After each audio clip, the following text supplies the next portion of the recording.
அனைவருக்கும் வணக்கம்.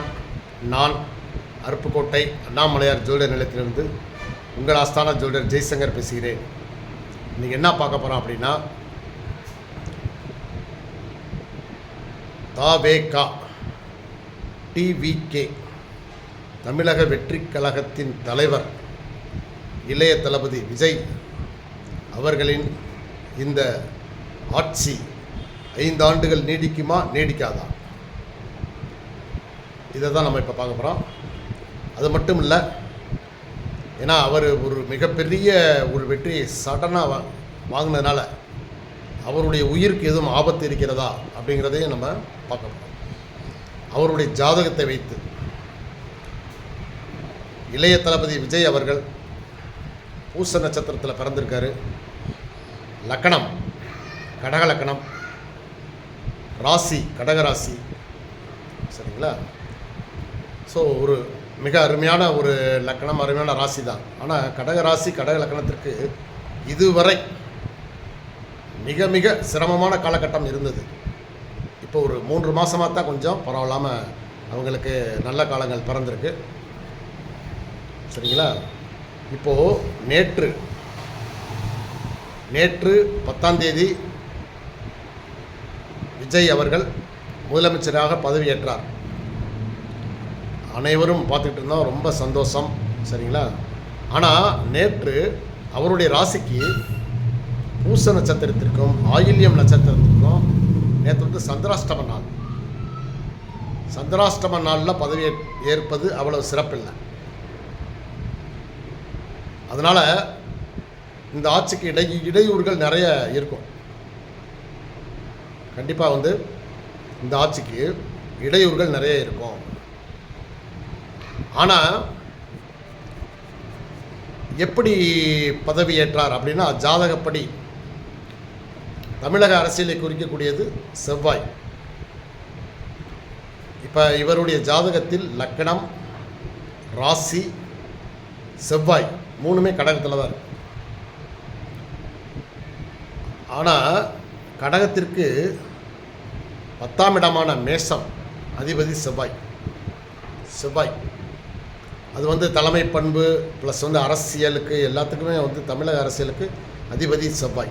அப்போ 10ஆம் இடத்து அதிபதி செவ்வாய் இவ்வளவு நாளாக, அதாவது கடந்த ஒரு 45 நாளாக மீன ராசியில் சனியுடன் இணைந்திருந்தார்.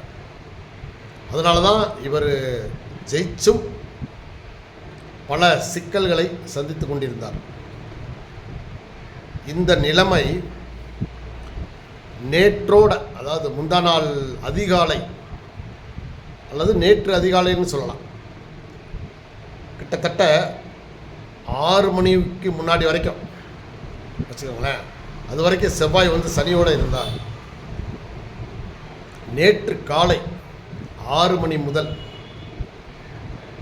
மீனராசியிலிருந்து தனது சொந்த ராசியான மேசராசிக்கு இடம்பெயர்ந்தார் செவ்வாய். அங்கு ஆட்சி பெற்றார். ஸோ அதனால் நேற்று இளைய தளபதி அரசனாக பதவியேற்றார், முதல்வராக பதவியேற்றார். அவருக்கு ஒரு படை தளபதி ரொம்ப ரொம்ப உதவி இருக்கார். அவர் யாருன்னா, அவர் தான் KA செங்கோட்டையன், சரிங்களா? தளபதியை முதல்வராக்கியது KA செங்கோட்டையன். வலதுகரமாக இருந்து அனைத்து அரசியல் சூழ்ச்சிகளையும் முறியடித்து அதை எப்படியெல்லாம் வந்து சமாளித்து அவரை தான் ஏற்றுக்கொண்ட தலைவனை, ஏன்னா புரட்சி தலைவருக்கு அப்புறம் இவர் ஏற்றுக்கொண்ட தலைவர் வந்து இளைய தளபதி விஜய் அவர்கள். ஸோ தான் நேசிக்கிற தலைவனை தலைமை பதவியில் அமர வைச்சதில் KA செங்கோட்டையன் அவர்களுக்கு முதல் பங்கு உண்டு. ஸோ அதனால் செவ்வாய் நேற்று காலை 6 மணி முதல் சனியை விட்டு விலகி தனது சொந்த வீடான ஆட்சி வீட்டுக்கு வந்ததுனால நேற்று பதவியேற்று கொண்டார் விஜய். ஸோ ஓகே, அது நல்லது தான், பதவியேற்றுட்டார். ஆனால் பதவியேற்ற நாள் வந்து சந்திராஷ்டம நாள். ஸோ அதனால் இனி வரும் காலங்களில் இவருடைய ஆட்சிக்கு பல இடையூறுகள் வரும். இவருடைய ராசிக்கு 5ஆம் இடத்தில் விருச்சிகத்தில் ராகு நிற்கிறார். 5ஆம் இடம் என்பது அரசியலுக்கு தோதான ஒரு களம். அதிலே ராகு பிரம்மாண்டத்தின் அதிபதி. ஸோ அதனால் இவர் பிரம்மாண்டப்படுத்திட்டார் விஜய் அவர்களை. சரிங்களா? தமிழ்நாடு முழுவதும், இந்தியா முழுவதும், உலகம் முழுவதும் பிரபலப்படுத்தி விட்டது ராகு. அவர் 5ஆம் இடத்துல இருக்கார். சரி, இவருடைய ராசிக்கு 11ஆம் இடத்தில் ரிஷபத்தில் சுக்கிரனும் கேதுவும் நிற்கிறார்கள். சுக்கிரன் என்பவர் மனைவி ஸ்தானத்துக்குரியவர். அவர் 11ஆம் இடத்துல கேதுவோட வந்து நிற்கிறார். கேது கெடுக்கக்கூடியவர், ராகு கொடுக்கக்கூடியவர்.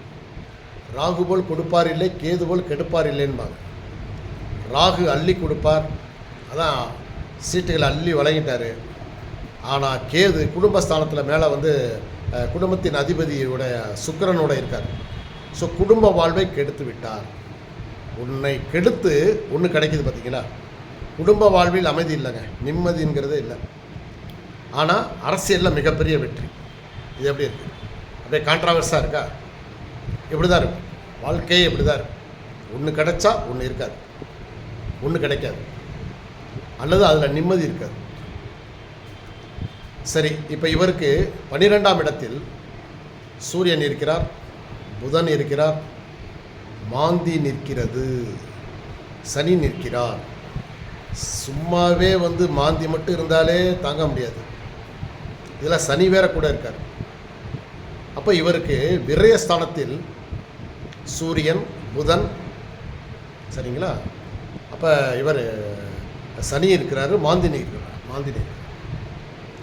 மாந்தி விரயஸ்தானத்தில் நின்றால் மிக அதிகமான விரயங்கள் ஏற்படும். பல வகையிலும் விரயம்னா விரயம், அப்படி ஒரு விரயம். அது விஜய் அவர்களுக்கு தெரியும் எவ்வளோ விரயம் பண்ணியிருக்காருன்னு. நிம்மதியான தூக்கம் இருக்காது, நிம்மதியான குடும்ப வாழ்வு இருக்காது, கூடவே சனி வேற இருக்கார். சரிங்களா? இந்த மாந்தி இருப்பதனால இதுக்கு வந்து அவங்க திரு விஜய் அவர்கள் ஒரு பரிகாரம் பண்ணாதான் அவருக்கு நல்லது, அவருக்கும் நல்லது, அவர் ஆட்சிக்கும் நல்லது, அவர் உயிருக்கும் நல்லது. ஏன்னா உயிருக்கு கேடு. 12ஆம் இடத்தில் மாந்தி நிற்பது உயிருக்கு கேடு. அது மட்டும் இல்லை, இப்போ அவருக்கு அந்த சுக்கிர திசையில் ராகு புத்தி நடந்துகிட்டு இருக்கு. 2027 வரைக்கும் இருக்கு.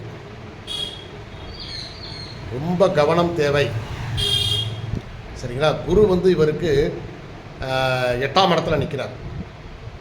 குரு 8ஆம் இடத்தில் இருக்கிறனால தான் இவருக்கு திடீர் அதிர்ஷ்டம், திடீர் புகழ் எல்லாமே கிடைக்குது. இப்போது அடுத்த மாதத்துலேருந்து உங்களுக்கு வர்ற ஒரு 2ஆம் தேதியிலேருந்து குரு பயிற்சி கடகராசிக்கே வர்றார். ஸோ இவருடைய ஒரு வருட ஆட்சி சிறப்பாக நடக்கும். எந்த தொந்தரவு வந்தாலும் உடனே, அதாவது அந்த பிரச்சனை வரும் முன்னாடியே அப்படியே அமுங்கி போயிடும், அல்லது வந்தாலும் அது அப்படியே கண்டு காணாமல் போயிடும். ஒரு வருடம் அவர்கள் விஜய் அவர்களுக்கு இன்னொரு, அதாவது இந்த மாதத்துலேருந்து வச்சுக்கோங்க, அடுத்து வரக்கூடிய 12 மாதம் சேர்த்து 13 மாதங்கள் எந்த பிரச்சனையுமே இல்லைங்க. ஒன்றும் பிரச்சனை இல்லை, நல்லாயிருக்கும். இப்போ குரு கும்பராசியிலிருந்து மிதுனத்தை பார்க்கிறார், 12ஆம் இடம், இவருடைய 12ஆம் இடத்தை பார்க்குறார். ஸோ அதனால் வந்து சூரியன், சனி, யார், மாந்தி, புதன், இவங்களெல்லாம் பார்க்குறாரு. ஸோ அதனால் இவங்களுக்கு நல்ல மிகப்பெரிய ஒரு வெற்றிகள் எல்லாமே கிடச்சிச்சு. இருந்தாலும் ஒரு ஆபத்து இவர் காத்திருக்கு. இந்த ஆட்சி முடிவதற்குள் விஜயின் உயிருக்கு ஒரு ஆபத்து இருக்குது. அதுக்கு இவர் பரிகாரம் பண்ணாதான் சரியாக இருக்கும். அதனால் இவருடைய உயிருக்கு இந்த 5 ஆண்டுகளுக்குள் ஒரு ஆபத்து காத்திருக்கிறது.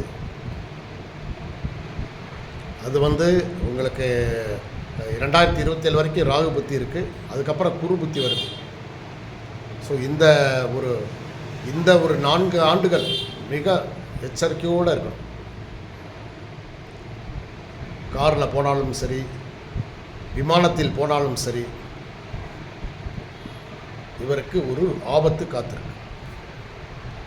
அதனால் இவர் இளைய தளபதி அவர்கள் மக்கள் செல்வாக்கை பெற்ற ஒரு நல்ல மனிதராக இருக்கிறார். அவர் அனைவருடைய ஆசிரியரோடும் ஆசீர்வாதத்தோடும் தமிழகத்துக்கு மிகச்சிறந்த ஒரு ஆட்சியை, நல்ல ஆட்சியை வழங்க வேண்டும். அவர் நீடூடி வாழ வேண்டும் அப்படின்னு மக்கள் அனைவரும் விரும்புகிறாங்க. ஸோ அருப்புக்கோட்டை அண்ணாமலையார் ஜோதிட நிலையத்தின் சார்பாக இளைய தளபதி விஜய் அவர்கள் மிகச்சிறந்த தமிழக மக்களுக்கு மிகச்சிறந்த ஆட்சியை வழங்கிட, நல்லாட்சியை வழங்கிட மனப்பூர்வமாக வாழ்த்தி மகிழ்கிறது. வணக்கம்.